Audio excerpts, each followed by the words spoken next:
For our final film noir video, one of the key opening scenes is for the title Identity to appear on train doors and wipe out horizontally in sync with the train doors opening.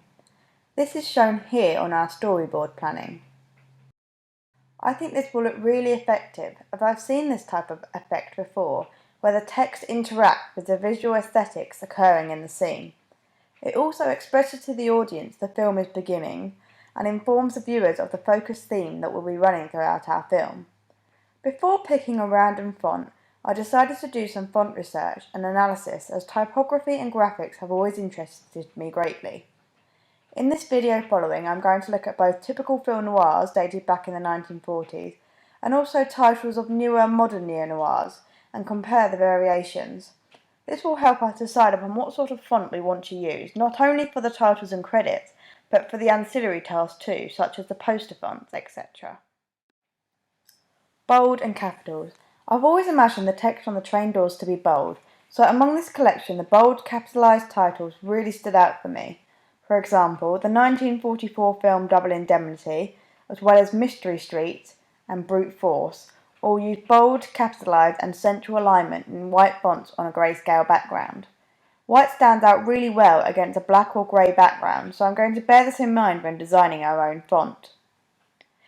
Next, I also picked up on the reoccurrence of slanted italics seen in the titles of 2012 Silent Redemption, Crisscross, Detour and The Blue Dahlia. It has a 1940s feel to it and is edgier than typical central straight fonts. However, I don't really feel that these fonts complement our word of identity. Thirdly, I noticed the cowboy type fonts.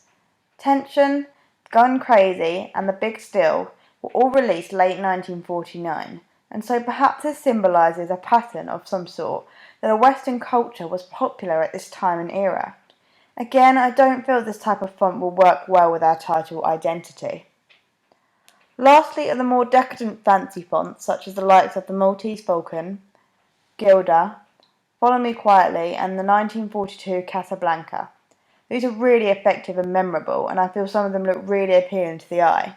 This is an idea to bear in mind, seeing as we are going along the costume and style approach of 1940s glamour. However, I do also really like the bold capitalised font, so I'll try out some different styles.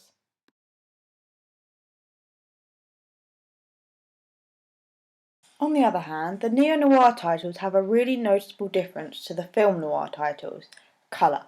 Colour was introduced to cinema in the late 1960s, so titles began changing from there on in. However, titles that conform to the typical black and white traits are Brick, Seven, Hot Buzz, Gangster Squad, and The Godfather. Seven's titles effectively express the serial killer narrative and crime thriller genre by using a grungy font which would be suitable for our film too. Hot Buzz, on the other hand, is a very different genre and portrays the action and comedy traits through its fun font. It also shows the key characters of cops through the police medallion/badge. The Godfather is one of the earlier neo-noirs, so it's quite old-fashioned in comparison. Its historical yet conventional font is something we associate with the entire series. I'm not too keen on this type of font for our titles. The boldest, brightest titles use a lot of colour. Vertigo, for example, uses red, as red is liberally used in the film for its semiotic qualities to portray Scotty's passion and desire for Madeline. It also foreshadows danger and thus warning the viewer before they've even begun watching it. Kill Bill is one of the boldest titles. It uses yellow to relate to the yellow catsuit of the bride and the yellow Chevrolet motor in the film. Now, although these two titles effectively caught my eye, we're going to stick to our conventional black and white ideas, but it is something worth considering. A noticeable similarity between a lot of these titles is the use of black and red, such as Vertigo as aforementioned, The Canyons, Shutter Island, The Changeling, and The Girl with the Dragon Tattoo. If you actually consider the narrative of these films, they all use a horror genre, which explains the use of black and red, as they both portray death, blood, and fatality. This is something our films steer us away from, so we probably won't use this type of idea for our titles. The remaining fonts are fairly odd, and films like Winter's Bone and Zodiac could be considered as indie flicks. I don't think these stand out enough as they aren't conventional or relatable in any way, and it really especially wouldn't work with our title. Overall, I can see us perhaps going towards a bold, capitalised black and white themed font, which is easy to read and memorable.